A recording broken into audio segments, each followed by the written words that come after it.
At dahil nga anong oras na kami nakarating ay kailangan na naming magmadali para hindi kami abutan ng dilim.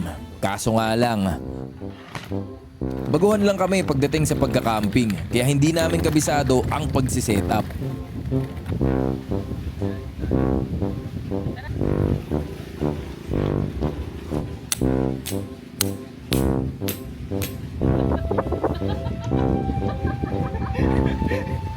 Ang pinaka nagpahirap nga sa amin ay ang lakas ng hangin.